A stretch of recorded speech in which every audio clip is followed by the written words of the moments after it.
सर्व क्षेत्रातील घडामोडींचा आवाज म्हणजे महाराष्ट्र देश न्यूज मराठी। तेच कथा सांगतो 10 मिनिटाची।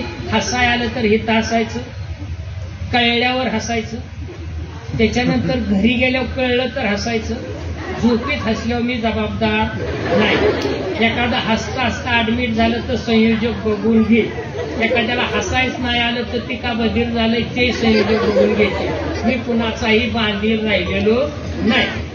माझी बायकोच म्हणते आता तुम्ही कुणाचे झालाय? मी म्हटले सगळ्याचा झालोय। मग माझं काय म्हटली? आई तुझा वे म्हटलं काळजी करू नको।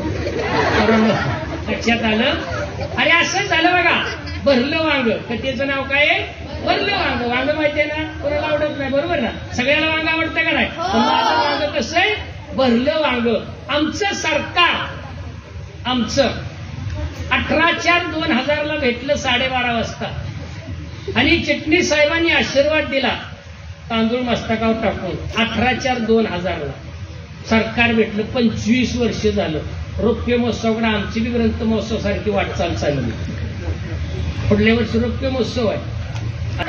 घरी गेल्यानंतर जेवाय वाढायचं, भरलेलं ताट असं वाढाय पेडायची, पदर काढायची, वारा बिरा घालायची आणि पदर दातात धरून चावायची आणि मला म्हणायची धनी स्वयंपाक कसा झालाय? मी म्हणायचो वाढ, नाही मिजाज करू नको। 8-15 दिवस असंच गेलं। 3 वार झालं, महिना झालं। आमच्या सरकारचं एकच स्वयंपाक कसा झालाय म्हणून ती विचारायची आणि मला काही चांगलं म्हणता येत नव्हती। ती म्हणली मला पैठणी नको, मिरवाई नको, फिरवाई नको, सोनं नको, नाणं नको, काही नको। अहो कारभारी फक्त स्वयंपाक चांगला झालाय म्हणा। मी म्हणायचो गप, मी जास्त नको वाढ। असं करता करता लेकरांनो 180 दिवस झालं, 6 महिने भरलं। सरकार सकाळी सकाळी उठलं। सरकार म्हणलं आज जर संध्याकाळी आल्या तुम्ही चांगलं नाही म्हटला तर माहेरलाच जाते। मी म्हटलं एकट्या लवकर देव पावतो। वांग सुरू झालं। त्या कमी वयात पोरांना मराठी कळतो। मी मनातले मनात म्हणलं एकट्या लवकर देव पावतो का? त्यांनी डबा बिबा करून दिला आणि पोरांनो काय झालं? या 6 महिन्यामध्ये आमच्या सरकारमध्ये कमी दाबाचा पट्टा निर्माण झाला। सोसाट्याचा वारा सुटायचा, विजा कडकडायच्या आणि साताऱ्याची माणसं बारामतीला फलटणला यायची। प्रदीपचे आमचे तिकडे आले फलटणला, मला म्हटले सर काय प्रकरण कुठवर आलं? मग तुम्हाला कसं कळलं? काय म्हणजे कळतं सर। मी म्हटलं आमच्याकडचं म्हणलं आत्ताच काय झालंय, म्हटलं सगळं व्यवस्थित झालंय। मी म्हणलं तुमच्याकडची कशी काय परिस्थिती? मला हळूच म्हणले आत्ताच आमच्याकडलं जे आबाळ निवाळले। म्हटलं असू त्यांना चहा पाजला, नाश्ता दिला, गाडीत बसवलं आणि पोरांनो आमचं सरकार म्हटलं आज घरी आले तर चांगलं नाही म्हटलं तर मी माहेरालाच जाते। वर्गात गेलो, शिकवाय लागलो, शिकवाय काही मूड लागाना। पोरगं म्हणली सर काही बिघाडलंय का? म्हणलं काहीच बिघाडलं नाही। जेवाय लागलो, डब्यात भाजी नव्हती तरी मी नुसती चपाती त्या भाजीला लावून खात होतो। गणिताचे शिक्षक म्हटले सर सूत्र चुकतंय। म्हणलं सूत्र नाही चुकत। म्हणली भाजीच नाही खाताय कशाला? तुम्ही बघताय कशाला डब्याला? म्हणलं दुसऱ्याच्या डब्यात बघू नाही म्हटलं, मी भाजी खाईल नाही तर चपाती खाईल। त्यांनी माझ्याकडे बघितलंच नाही। 12 वाजले, मला काय घराकडे जावं वाटत नव्हतं। मला काय फक्त आमच्या सरकारची काय अपेक्षा होती? स्वयंपाक चांगलं झाल्यावर काय म्हणा, चांगलं म्हणा, आणि मला काही ते म्हणता येत नव्हते। फलटणच्या राम मंदिरापाशी बसून कर्मधर्म संयोगाने प्रदीपजी कांबळेंची गाठ पडली, कामानिमित्त आले होते। मला बघितल्या म्हणले मास्तर चेहरा पाडलाय? हो म्हणले काय अडचण? म्हणले काहीच अडचण नाही, पण म्हणले मग कुठवर प्रकरण आलंय? त्यांना म्हणलं आशयाने असं आलाय। काय राव सर 2-2 तास व्याख्यान कथाकथन करताय महाराष्ट्रामध्ये आणि आज घरी गेल्या चांगलं म्हणा। मी म्हटले भांडणं? ते म्हटले मिटली म्हणून समजा। मी म्हटलं कशावनं? प्रदीपजी म्हणले स्वांग। रामा म्हणलं चांगलाच माणूस दाढला। एकमेकाला भेटलो, चहा घेतला, म्हणलं कसं चांगलं? भांडणं मिटली म्हणून समजा। कशावनं? स्वांगो। कधी नाही त्या आनंदात पोरांनो 6 महिन्याची भांडणं मिटवायची होती, गुदगुल्या होत होत्या, हसा येत होतं। तसंच फुलांच्या बाजारात गेलो, कधी नाही ते उमललेला गजरा घेतला। गजरीवाली म्हटलीच मास्तर घरीच का? पहिला म्हणलं वस्तू बदलल्या माणसं बदलतात का? माणसं बदलल्या वस्तू बदलतात। म्हणलं मावशी का संशय नाही? म्हणले कधी नाही ती गिरायक आलंय म्हणून सोनू म्हणलं माझ्या मावशी भरवसा हाय तुझ्या भरवसा, पण नीट घरी जा. डिकीत गाजरा टाकला, गाडीला किक मारली, वाऱ्याव केसाशी मोकळी होत होती, अंगात नुसत्या बुदबुल्या होत होत्या. आता घरी गेल्यावर काय म्हणायचं होतं, फक्त चांगलं. भांडणं मिटली म्हणून कशावनं, स्वान. वा, दुसऱ्याचं वांग किती चवीने लेकरं खातात. अरे नीरा नदी गेली, सांगवी आली, अहिल्यानगर आलं, चिचं खाली गाडी लावली, एका हातात गजरा दुसऱ्या हातात पिशवी, नुसता आनंद झाला होता. गेले गेले दरवाजाची बेल वाजवली, सरकारने दरवाजा उघडला. मी हसलो. आई शपथ तिने मला बाहेर ठेवून दरवाजा लावला. म्हणजे आखलं नाही. घरीला म्हणलो अवघडच झालं, म्हणलो कधीतरी हसत घरी जा. आपलं नाही म्हणले, मी छातीवर हात ठेवला, म्हणलं तर अवघडच झालं. माझ्याकडे कागदपत्र होती, आय कार्ड होतं, पॅन कार्ड होतं, आधार कार्ड होतं, सगळी कागदपत्राच्या झेरॉक्स होत्या. दाराच्या फटीतनं हात टाकल्या. सरकारनं हात एक समिती नेमली आणि तिने ठरवलं बाहेरचं कागदाच्या द्वारे का व्हायना पण आपलंच आहे. तिने दरवाजा उघडला. आई शपथ ती हसली, पण मी नाही हसलो. पहिला अनुभव. सरकारने हातात हात दिला, बरं वाटलं. खसकीने वाढला, त्याच्यावरनं बरं वाटलं. आणि असं जोरात ओढलं दिला ना हात सोडून.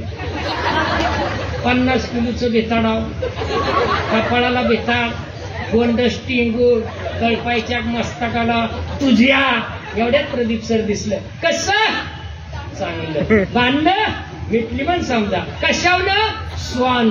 राग आवाळला, राव गिळला, अक्षरशः राग गिळला. कापडं बदलली, लोंग लावली, खांद्यावर टावेल टाकला, बाथरूम मध्ये गेलं, हातपाय खंगाळलं. आमचं बाथरूम देखणं, फुडली भीत फुगलेली, मागली पडलेली, कडी उचलल्या फळी उचकाटायची, पत्र्यातनं चंद्र दिसायचं आणि फरशीतनं पृथ्वी दिसायची. देखण्या बाथरूम मध्ये आम्ही गेलो. ग्रामपंचायतीचं कनेक्शन पूर्ती आहे तर नळ नाही, नळ आहे तर बादली नाही, बादली इथं बोर्ड नाही, मग इथं दांडा नाही. कसं तरी हातपाय खंगाळलं, बाहेर आलो. काय माझ्या जेवणाचा थाट लेकरांनो, बसाय पाठ, टेकाय पाठ, पुढं पाठ, त्याच्यावर भरलेलं ताट, काढलेल्या रांगोळी, वाहिलेली फुलं, लावलेल्या उदबत्त्या. क्षणभर मी बेताडाकडे बघितलं. म्हणलं माळाचा महिना आहे का, पुण्यतिथी नाही. म्हणलं 10 जानेवारीचे गपगीळ. उजवा पाय टाकला पाटावर, मांडी घातली, तांब्यातलं पाणी काढलं, ताटाभोवती फिरवलं, ताटाला नमस्कार केला, 4 चरणाचा श्लोक घेतला, वदनी कवळे घेता सरकार गच्च. मी आपलं श्लोक बी घेतला, नुसत्या गुदगुल्या होत्या. प्रदीप सर म्हणले होते कसं भांडणं मिटली म्हणून, कशावनं. धन्य तुमच्या मातेपिते, खूप धन्य धन्य धन्य. मांडी घातली, पाणी बिणी फिरवलं. काय जेवणाचा थाट लेकरांनो केलता. भोरचा हातसडीचा इंद्रायणी तांदूळ वाटीत दाबून दाबून भरून महादेवाची पिंड. दही नव्हतं म्हणून तुरीच्या डाळीचं वरण, बेल नव्हतं म्हणून कडीपत्त्याचा बळी, आणि कॉलेस्ट्रॉल वाढेल म्हणून एवढंच तूप, सुरीने चिरलेली त्रिकोणी चपाती, नुकतंच मोड आलेली मटकी, तिकडे सारा कडबा, कुरडया, पापड, भजी, लोणचं, कोशिंबीर, मीठ, आणि वाटीत उभं आडवं चिरलेलं वांग, शेंगदाणा बघतोय, तेल पोहतोय, कडीपत्ता, तोंडाला पाणी सुटलं. मागचा पुढचा विचार केला, चपातीचा तुकडा मोडला, वांग्याच्या गाबाटीला लावला, नरड्यात गाज गेल्यावर आतनं वाजला. वा काय चांगलं वांग. 1 नाही, 2 नाही, 3 नाही. आईला म्हणलं सांगणारं चुकलं का ऐकणारं चुकलं. पुन्हा चपातीचा तुकडा, वांग्याची गाबाटी, नरड्यात घास. वा काय चांगलं वांग. बाहल्या बाळगत नुसतं सरकार माझ्याकडे डोळं फासफरून बघायला लागलं. बांधलेली मग जशी मेक मोडून माराव तसं झालेली होती. मी म्हशीचं म्हणते पोरी, मला नाही वाटत पोरी आता संध्याकाळी झोपते. आईला कळते पोरीला बघा, आम्ही म्हशीचं म्हणतो. लेकरांना कळलं, उशिरा का व्हायना कळलं. हे म्हटलं चपातीचा तुकडा मोडला, ती सरकार माझ्याकडे बघायचं. एकच वांग संपलं की पातीला पळीन वांगण वाटेन दणका. बाजाराचा स्टॅमिना तरी किती, 5 वांगे. ती आता सकाळ व्याधी मूळ असताना. तुला खरंच नमस्कार. सर खरंच अशी पोरं पाहिजे. सम्य बसते. व्याधी मूळ असताना भाद्राने चांगल्या शब्दासाठी 5 वांगी संपावली. 10 सांगानी वा काय चांगलं वांग झालं. 1 नाही 2 नाही असं आवाज भरून आल्यानं सरकारचं पाटील पळीन वाटीन वांगण दणका. शेवटी पातिल्यातली वांगी संपली. सरकार उठलं, पदर खावला, बांगड्या माग वाढल्या, पातिल्यात पळी गुतावली आणि ईश कडकडाव तसं सरकार कडाडलं. जा झाला माझ्या संसाराचा. 25 वर्ष स्वयंपाक केलं तर कौतुक नाही आणि शेजारणी भाजी दिल्यावर बरं म्हणजे